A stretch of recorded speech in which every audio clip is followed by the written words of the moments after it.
आज हम लोग बात करेंगे एक बहुत ही इंपॉर्टेंट टॉपिक जिसका नाम है free particle and localised particle. ये दो जो पार्टिकल्स होते हैं, एक होते हैं फ्री पार्टिकल, एक होते हैं जो हमारा लोकलाइज्ड पार्टिकल। ये क्वांटम मैकेनिक्स का एक बहुत ही इंपॉर्टेंट टॉपिक है। सबसे पहले तो आपको ये समझना पड़ेगा कि हमारा ये फ्री पार्टिकल क्या होता है और उसके बाद कि हमारा लोकलाइज्ड पार्टिकल क्या होता है। इन दोनों को बहुत ही बारीकी से समझेंगे। जैसे कि आपको स्क्रीन पे दिख रहा है, अगर हम फ्री पार्टिकल के बारे में बात करें तो हमारा फ्री पार्टिकल का डेफिनेशन क्या हो सकता है। तो अगर हम फ्री पार्टिकल के डेफिनेशन के बारे में बात करें तो फ्री पार्टिकल का जो डेफिनेशन है वो कहता है a particle is known as free particle if there is no force acting on it. If there is no force acting on it, सीधा सीधी बात है, अगर कोई पार्टिकल पे कोई फोर्स ना लगे यानी कि उस पे नेट फोर्स जीरो हो तो उस पार्टिकल को हम लोग क्या बोलेंगे? Free particle. सिंपल। अब इसको थोड़ा मैथमेटिकली अगर देखें हम, जैसे कि हम लोग जानते हैं न्यूटन्स के सेकंड लॉ के बारे में जानते हैं। हम लोग जानते हैं न्यूटन्स का सेकंड लॉ क्या होता है। न्यूटन्स का सेकंड लॉ कहता है कि F इज इक्वल टू, जो एक्सटर्नल फोर्स है, is equal to dp by dt। यहां पे आपको दिख रहा है न्यूटन का सेकंड लॉ। अगर हमारा फोर्स जीरो हुआ, अगर फोर्स जीरो हुआ तो हमारा डीपी बाई dt क्या हो जाएगा? जीरो। हमारा डीपी बाई dt क्या हो जाएगा? जीरो। और फ्री पार्टिकल के लिए जो हमारा मोमेंटम आएगा वो कांस्टेंट हो जाएगा, मैथमेटिकली होगा। क्यों? क्योंकि फ्री पार्टिकल का डेफिनेशन ही क्या कहता है कि फ्री पार्टिकल पे कोई भी नेट फोर्स नहीं लगेगा, फोर्स हमारा जीरो होगा, कोई फोर्स एक्ट नहीं करेगा। दैट्स व्हाई फोर्स हमारा जीरो हुआ, जिस कारण से डीपी बाई dt जीरो हो गया और पी हमारा जो कि मोमेंटम है वो कांस्टेंट आ गया। सिंपल। ठीक है, तो फ्री पार्टिकल का क्या होता है? मोमेंटम हमारा कांस्टेंट होता है। इसी के साथ थोड़ा और आगे अगर हम बात करें, जैसे कि हम लोग डिब्रॉय हाइपोथेसिस पढ़े हैं। डिब्रॉय हाइपोथेसिस में हम लोग जानते हैं, जो भी अभी हम लोग क्वांटम मैकेनिक्स में बात करेंगे तो पार्टिकल्स के बारे में बात करेंगे। किसके बारे में बात करेंगे? पार्टिकल्स, यानी कि बहुत छोटे छोटे पार्टिकल्स, क्वांटम पार्टिकल्स के बारे में बात करेंगे, जहां पे डिब्रॉय हाइपोथेसिस काम करे। अभी डिब्रॉय हाइपोथेसिस क्या था? जो कि बोलता था कि हमारा कोई भी मैटर है तो उसके साथ वेव एसोसिएटेड है। जैसे कि आपको यहां पे लिखा हुआ भी दिख रहा है कि according to de Broglie hypothesis a material particle has a wave associated with it। ठीक है ना? तो इससे हमारा एक वेव एसोसिएटेड होगा, यानी कि अगर हम यहां पे एक फ्री पार्टिकल के बारे में बात करें जिसका कि मोमेंटम कांस्टेंट है, उस केस में अगर हम डिब्रॉय वेवलेंथ का फॉर्मूला को यूज करें इन टर्म्स ऑफ मोमेंटम तो P is equal to h by lambda नहीं होगा क्या? होगा ना। और इसी को मैथमेटिकली थोड़ा आगे मैनिपुलेशंस देखेंगे। क्या है कि जैसे ही हम यहां पे देखें कि हमारा P इक्वल टू क्या आया है? P equal to h by lambda आया है। क्या आया है? P equal to h by lambda. अब आपको एक बात तो पता था कि P क्या था हमारा? P हमारा मोमेंटम था जो कि कांस्टेंट था फ्री पार्टिकल के लिए। क्यों? क्योंकि फ्री पार्टिकल पर नेट फोर्स जीरो था। हमारा मैथमेटिकल पार्ट देखे थे हम लोग। और ठीक उसी तरह से थोड़ा आगे बढ़े तो यहां पे h बाई लैम्डा लिखे डिब्रॉय हाइपोथेसिस से, और h by two pi, h by two pi तो लिखना ही है। क्यों h बाई टू पाई लिखना है? क्योंकि यहां पे टू पाई और टू पाई कट जाएगा। देखो यहां पे टू पाई से डिवाइड किया है या टू पाई से मल्टीप्लाई किए, कट जाएगा तो हमारा यही पार्ट आ जाएगा। बोलो हाँ या ना? तो हम लोग यहां टू पाई से मल्टीप्लाई और डिवाइड कर दिए। ठीक है ना? मल्टीप्लाई डिवाइड क्या किए? कर दिए यहां पे। और हमारे पास h बाई टू पाई को हम लोग h क्रॉस लिखते हैं। h बाई टू पाई को क्या लिखते हैं? h cross. बहुत ध्यान से समझना। ठीक है ना? इसको क्या लिखेंगे? h cross. और टू पाई बाई लैम्डा को लिखते हैं k। h क्रॉस हमारा कांस्टेंट है which is Planck's constant h by two pi. और k क्या है? k को हम लोग कहते हैं प्रोपागेशन कांस्टेंट। क्या कहते हैं इसको? Propagation constant which is k, two pi by lambda. ठीक है ना? Two pi by lambda is propagation constant which is k। और यहां पे h क्रॉस k आ गया, मोमेंटम हमारा h क्रॉस k आ गया। अगर हमारा किसी एक पार्टिकल जो कि फ्री पार्टिकल है उसका अगर हमारा मोमेंटम कांस्टेंट होगा तो हमारा उसका k का वैल्यू, यानी कि जो हमारा क्या होता है कि अभी अभी हमने बताया है k is our propagation of wave. ठीक ना? वेव प्रोपागेशन जो होगा वो भी हमारा कांस्टेंट हो जाएगा। क्लियर? यहां तक एकदम सिंपल भाषा में हम आपको बता दिए। थोड़ा और आगे बात करेंगे, अगर मोमेंटम कांस्टेंट है तो क्या हमारा एनर्जी कांस्टेंट नहीं होगा? बिल्कुल होगा। चलो मैथमेटिकली देख लेते हैं। कांस्टेंट एनर्जी के बारे में बात करेंगे। अगर कांस्टेंट एनर्जी की बात करेंगे तो E इज इक्वल टू होता है एच न्यू। क्या होता है? H new. यहां भी क्या करेंगे, एच के नीचे हम 2 पाई से डिवाइड करेंगे और ऊपर 2 पाई से मल्टीप्लाई करेंगे। देखो 2 पाई से डिवाइड और 2 पाई से मल्टीप्लाई किया गया है, किया गया ना। तो 2 पाई से डिवाइड और 2 पाई से मल्टीप्लाई करने से हुआ क्या कि h बाई 2 पाई को h क्रॉस लिख दिए और 2 पाई न्यू को हम लोग ओमेगा लिख दिए। ओमेगा का मतलब एंगुलर फ्रीक्वेंसी, क्योंकि ऑसिलेशंस हो रहा है तो ओमेगा के टर्म्स में लिखे एंगुलर फ्रीक्वेंसी। ऑसिलेशंस में जनरली हम लोग न्यू के टर्म्स में नहीं लिखते, ओमेगा के टर्म्स में लिखते हैं, एंगुलर फ्रीक्वेंसी के टर्म्स में लिखते हैं, क्योंकि चीजें बार बार रिपीट हो रही हैं और रिपीटेशन जो होता है हमारा 2 पाई के टर्म्स में देखते हैं हम लोग। That's why 2 pi nu h cross omega. Clear? Energy हमारा कांस्टेंट। यहां तक फ्री पार्टिकल के बारे में उम्मीद करते हैं अच्छे से चीजें क्लियर हो रही होंगी, कोई दिक्कत नहीं हुआ, नहीं हुआ ना। अब थोड़ा सा और आगे अगर हम बढ़े, जहां पे हम लोग बात करेंगे कि जो हमारा मैटर वेव है travelling in x direction, positive x direction में, मान लो कि एक मैटर वेव है जो कि हमारा फ्री पार्टिकल है। कैसा पार्टिकल है? फ्री पार्टिकल है जो कि एक्स एक्सिस में मूव कर रहा है, तो उसका जो कॉम्प्लेक्स वेव फंक्शन होगा। अब यहां पे कॉम्प्लेक्स वेव फंक्शन हम क्यों बोल रहे हैं? हो सकता है वो पार्टिकल जो मूव कर रहा हो, ऑसिलेट कर रहा हो, वाइब्रेट कर रहा हो, वो या तो कॉस के टर्म्स में वाइब्रेट कर रहा हो या तो साइन के टर्म्स में वाइब्रेट कर रहा हो। तो एक समय पे अगर हम दोनों वेव इक्वेशन लिखना चाहें तो दोनों तो नहीं लिख सकते ना, तो हम लोग कॉस और साइन दोनों के टर्म्स में लिखेंगे। तो हम लोग ई के पावर के टर्म्स में लिखते हैं, क्योंकि हम लोग ऑयलर्स फॉर्मूला में पढ़े हैं E to the power I X equal to cos X plus I sine X. उसको भी हम लोग लिख के दिखाएंगे, वो फॉर्मूला भी लिख के दिखाएंगे क्या होता है क्या नहीं, ठीक है ना। तो सबसे पहले जो कॉम्प्लेक्स फंक्शन है, वेव फंक्शन है फॉर ए फ्री पार्टिकल, उसके बारे में बात करते हैं। तो अगर हम यहां पे बात करें कि मैटर वेव के बारे में, उसका जो कॉम्प्लेक्स फंक्शन है वो क्या है, that is psi X T equal to A E to the power I K X minus omega T, जो कि आपको यहां पे दिख रहा है क्लियरली। ये हमारा एक वेव फंक्शन है for a free particle. Free particle कहने का मतलब कि यहां पे इसका मोमेंटम कांस्टेंट है, इसका एनर्जी कांस्टेंट है, और साथ ही साथ इसका एक सिंगल वेव फंक्शन है। सिंगल वेव फंक्शन मतलब यहां पे एक सिंगल वेव के बारे में ही बात हो रहा है, एक पार्टिकल के साथ एक वेव एसोसिएटेड है जो कि यहां पे आपको दिख रहा है। और ये जो वेव है यहां पे ये बता रहा है कि इनफाइनाइट तक जा सकता है। कहने का मतलब कि यहां पे अगर हम e to the power I K x omega T के बारे में बात किए हैं, तो e का पावर माइनस आई K x omega T e का पावर आई एक्स के टर्म्स में है, जिसको हम लोग cos X plus I sine x लिख सकते हैं, जो कि यूलर्स फॉर्मूला भी है, जिसको हम लोग ऑयलर्स फॉर्मूला भी बोलते हैं, ठीक है ना। तो cos X plus I sine x, बहुत ध्यान से समझना, कॉस एक्स क्या है?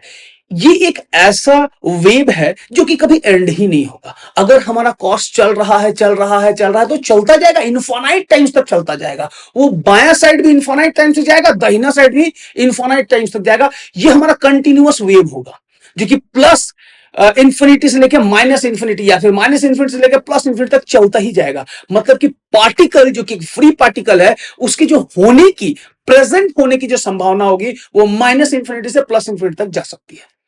उम्मीद करते हैं ये बात आपको समझ में आ रहा होगा। कहां से कहां तक? माइनस इंफिनिटी से plus infinity. Most important thing, ठीक ना, इसको बहुत ध्यान से समझना है, ठीक ना। ये है फ्री पार्टिकल। फ्री पार्टिकल में हमारा कॉस एक्स और साइन एक्स के टर्म्स में हमारा कोई भी वेव फंक्शन होता है। यहां पे एक सिंगल वेव होता है जो कि आपको यहां पे दिख भी रहा है, ठीक। अब इसके बाद इसके कैरेक्टरिस्टिक पैरामीटर के बारे में अगर हम बात करें तो एक फ्री पार्टिकल के पास एक कांस्टेंट डेफिनेट मोमेंटम होता है, जो कि हम लोग शुरू में ही बात किए। फ्री पार्टिकल का हमारा मोमेंटम क्या होता है? कांस्टेंट होता है। फ्री पार्टिकल का एनर्जी क्या होता है? कांस्टेंट होता है। सीधा सीधी बात, ये दोनों ही हम लोग बात कर लिए। फ्री पार्टिकल हम लोग अभी तक किसके बारे में बात कर रहे हैं? Free particle. अभी अभी हम लोग तुरंत लोकलाइज्ड में जाएंगे, बहुत ध्यान से समझेंगे। अभी अभी हम लोगों ने क्या बात किया कि जो हमारा फ्री पार्टिकल है वो कॉस, कॉस का आप लोग जानते हैं क्या होता है, हमारा वेव कैसा होता है, वो हमारा इंफिनिटी होता है, इस तरह से चलता जाएगा। बोलो हाँ या ना। साइन अगर है तो ये कंटिन्यूअस होता है, वो कभी एंड ही नहीं होगा। वो लेफ्ट साइड भी जाएगा, वो हमारा राइट साइड भी जाएगा। बात समझ रहे हैं? वो कंटिन्यू रहने वाला है, उधर भी कंटिन्यू उधर भी कंटिन्यू, दोनों तरफ कंटिन्यू। मतलब कि हमारा जो पार्टिकल का प्रेजेंट, मतलब कि एग्जिस्टेंस की बात करेंगे तो माइनस इंफिनिटी से प्लस इंफिनिटी चला जाएगा। ठीक ना, ये बहुत बड़े रेंज पे बात करेंगे, ठीक है ना। लेकिन अब हाँ, अब हम लोग कैरेक्टरिस्टिक के बारे में बात कर रहे थे, तो उसका जो हमारा फ्री पार्टिकल होता है उसका डेफिनेट मोमेंटम होता है, कोई हमारा कांस्टेंट मोमेंटम होता है, कांस्टेंट डेफिनेट एनर्जी होता है, और साथ ही साथ उसके साथ जो wave function, complex wave function associated है, उसका वैल्यू अभी अभी हम लोग देखे हैं साई एक्स टी, मतलब कि जो हमारा वेव फंक्शन है वो पोजिशन और टाइम पे डिपेंड करता है, और जिसको हम लोग बोलते हैं ए E to the power I K X minus omega T, जो कि आपको यहां पे स्क्रीन पे बहुत क्लियरली दिख रहा है, कोई भी डाउट नहीं है। तो फ्री पार्टिकल के बारे में हम लोग डिटेल में बात करेंगे। तो एक चीज यहां पे हम लोग को समझ में क्या आया कि फ्री पार्टिकल हमारा माइनस इंफिनिटी से प्लस इंफिनिटी तक कहीं भी एग्जिस्ट कर सकता है, लेकिन हमारा ये लोकलाइज्ड पार्टिकल क्या है, सबसे मजेदार बात। अब बात करेंगे लोकलाइज्ड पार्टिकल के बारे में। लोकलाइज्ड पार्टिकल जो होता है, इसको समझने के लिए सबसे पहले एक चीज समझो कि एक पार्टिकल अगर लोकलाइज्ड है, वो एक पार्टिकुलर बहुत छोटे रेंज में वो रहेगा। कहने का मतलब कि अगर इतना छोटा रेंज है तो पार्टिकल यहां से यहां तक ही रहेगा। बात समझ रहे हो ना। जैसे कि आपको स्क्रीन पे दिख रहा है एक डेल्टा एक्स है। डेल्टा एक्स मान लो कि ये जो हमारा हाथ के गैप को देख रहे हो ना, मान लो बहुत छोटा है, ये तो हम आपको दिखा रहे हैं यहां पे, इस गैप को हम लोग डेल्टा एक्स बोल रहे हैं। Is it clear? जो कि आपको यहां पे स्क्रीन पे भी दिख रहा है, ठीक ना। ये डेल्टा एक्स में एक पार्टिकल आपको ध्यान से दिख रहा होगा, यहां पे देखो तो ब्लू कलर का एक पार्टिकल दिख रहा है, गौर से देखोगे तो दिखेगा दिखेगा। और ये जो पार्टिकल है ये छोटे से रेंज में ही रहेगा, ये कहीं भी जा सकता है, मतलब लेकिन इस रेंज के बाहर नहीं जाएगा। मतलब ये पार्टिकल लोकलाइज्ड है, एक फिक्स्ड पोजीशन के अंदर में ही बंधा हुआ है। इसी को हम लोग बोलते हैं localised particle. Local free particle क्या था, वो माइनस इंफिनिटी से प्लस इंफिनिटी तक, जो साइन वेव और कॉस वेव के टर्म्स में था। तो साइन वेव हमारा माइनस इंफिनिटी से प्लस इंफिनिटी तक कहीं भी जा सकता है। बात समझ रहे हैं? वो माइनस इंफिनिटी से प्लस इंफिनिटी तक कहीं भी जा सकता है, लेकिन ये पार्टिकल लोकलाइज होने के कारण वो एक फिक्स्ड पोजीशन पे है। इसीलिए क्या बोला गया, let the particle be localised in a region of length delta x. जो कि आपको दिख रहा है ये हमारा डेल्टा एक्स है।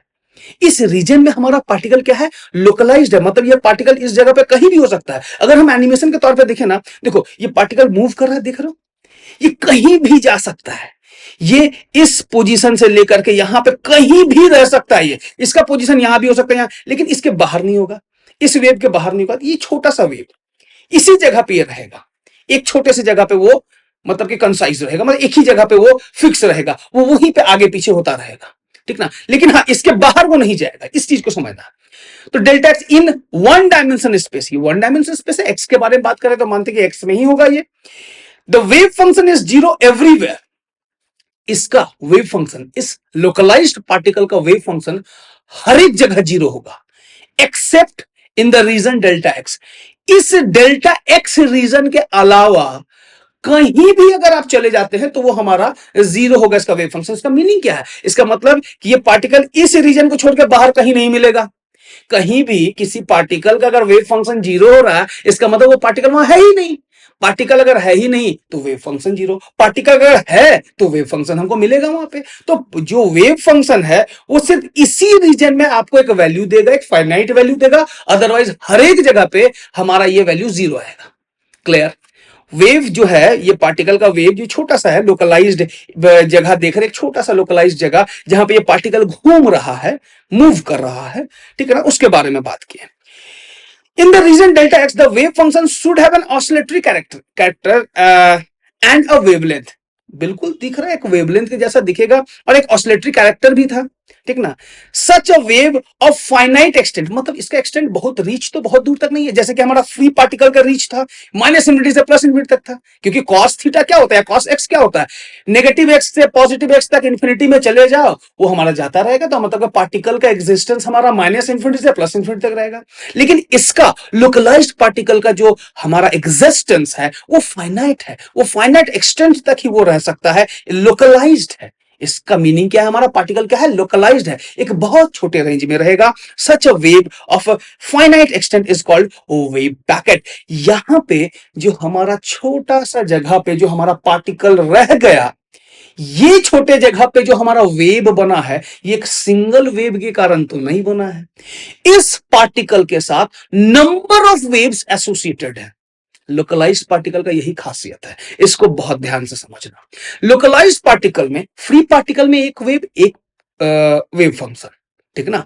लेकिन यहां पे जो हमारा वेव होगा, यहां पे number of multiple of waves होंगे जो कि आपस में सुपर इंपोज करके एक छोटा सा वेव पैकेट बनाया है, और वो वेव पैकेट ये था। ध्यान में आ रहा है? ये हमारा क्या था? Wave packet. ये क्लियर हो रहा है? ये इतना ही दूर में वेव हमारा जो है इतना ही छोटा सा रहेगा, लेकिन यहां पे बहुत सारे मल्टीपल वेव्स के मिलने की वजह से ये छोटा सा वेव पैकेट बना है। Thus, a localized particle is represented by a wave packet and not by a single wave of finite extent. एक सिंगल वेव जो कि हमारा इनफाइनाइट एक्सटेंट तक था, याद है ना? Single wave of infinite extent, मतलब कि साइन कॉस के बारे में अगर बात करें तो हमारा इनफाइनाइट एक्सटेंट वाला था। लेकिन इस केस में एक सिंगल वेव से ये नहीं बना, ये मल्टीपल ऑफ वेव से बना है, लेकिन इसका एक्सटेंट क्या है? फाइनाइट है, बहुत छोटा है। इसीलिए पार्टिकल को बोलते हैं लोकलाइज्ड है। एक फिक्स जगह पे पार्टिकल मूव कर रहा है, घूम रहा है, ठीक ना? और वहां पे जो वेव्स होंगे वो नंबर ऑफ वेव्स को उससे रिप्रेजेंट करेंगे। जैसे कि अगर हम यहां पे लिखें a wave packet consist of a number of waves is N, N number of हमारा वेव्स होगा उसमें। तो वहां पे जितने भी वेव फंक्शन होंगे, एक पार्टिकल का एक वेव फंक्शन, तो एन पार्टिकल का एन वेव फंक्शन, तो एन वेव फंक्शन है तो सबको हम लोग समेशन कर दिए, ऐड कर दिए। देखो यहां पे ये लोकलाइज्ड पार्टिकल का वेव फंक्शन है, ठीक है ना? तो ये हमारा जब जैसे ही हमारा आ गया, तो इसको हम लोग अगर इंटीग्रेट करके लिखे, अगर ये कंटिन्यूअस वे में रहे, हमारा जो पार्टिकल है वो तो अगर लोकलाइज्ड भी है तो कंटिन्यूअस है ना, एक पार्टिकुलर रेंज में ही कंटिन्यूअस है। तो उस केस में अगर हम इसको इंटीग्रेट करके लिखें, समेशन को इंटीग्रेशन में बदल दें, तो उसको हम लोग लिख सकते हैं माइनस इंफिनिटी से प्लस इंफिनिटी ए, ये वाला पार्ट, ठीक ना? अब बोलोगे कि सर यहां पे माइनस इंफिनिटी से प्लस इंफिनिटी क्यों लिखे, ठीक ना? ये तो हमारा फाइनाइट रेंज में ही रहता है। इसका जो वैल्यू होगा ना, इस साई का जो वैल्यू होगा वो हमारा इंफिनिटी से कम होने वाला है। सीधा सीधी मीनिंग इसका यही है, ठीक है ना? इसका वैल्यू हमेशा क्या होगा? इंफिनिटी से कम होगा। मतलब कि ये जो है इसी का नेक्स्ट फॉर्म है, ठीक ना? इसी का फॉर्म है, ठीक ना? समेशन को हम लोग इंटीग्रेशन में कुछ इस तरह से लिखते हैं। Is it clear? ठीक है ना? तो लोकलाइज्ड पार्टिकल क्या है ये आपको समझ में आया। फ्री पार्टिकल क्या है ये भी आपको समझ में आया। फ्री पार्टिकल में हमारा इनफाइनाइट एक्सटेंट होता है, ये क्लियर है। और लोकलाइज्ड पार्टिकल का हमारा फाइनाइट एक्सटेंट होता है, बहुत छोटे रेंज में रहता है, जैसे कि आपको यहां पे स्क्रीन पे भी दिख रहा है, ठीक है ना? यहां तक उम्मीद करते हैं कोई दिक्कत नहीं हुआ होगा, ठीक? तो अब हम लोग अगले क्लास में एक नेक्स्ट टॉपिक पढ़ेंगे जिसका नाम है वेव फंक्शन। तब तक के लिए थैंक यू। अगर आपको ये वीडियो अच्छा लगा, आपको समझ में आया, तो एक काम कीजिए, आप अपने फ्रेंड्स के साथ इस वीडियो को शेयर कीजिए और साथ ही साथ सब्सक्राइब कर लीजिए, ताकि आपका जो आने वाला वीडियोस है ना वो आपको तुरंत मिलता रहे। और सब्सक्राइब करते के साथ बेल आइकॉन को भी दबाइए, ताकि नोटिफिकेशन भी आपको तुरंत मिलता रहे। जैसे ही मैं अपलोड करूं आपको तुरंत नोटिफिकेशन मिल जाए। आपको यहां पे पूरा बीएससी, एमएससी, आईआईटी जैम और सीएसआईआर नेट से रिलेटेड सारा कंटेंट मिलने वाला है, ठीक है ना? तो जल्दी से इसको अपने फ्रेंड्स के साथ शेयर कीजिए, आप सपोर्ट कीजिए। आपके सपोर्ट से ही मेरे कंटेंट का जो हिस्सा है ना वो और भी ज्यादा अच्छा होगा, ठीक ना? जो हमारा कंटेंट है उसको अगर हमको इम्प्रोवाइज करना है तो उसके लिए आपका सपोर्ट लगेगा। तो उसके लिए आप सपोर्ट कीजिए, अपने फ्रेंड्स के साथ शेयर कीजिए, सब्सक्राइब कीजिए। तो तब तक के लिए थैंक यू। जय हिंद, जय भारत।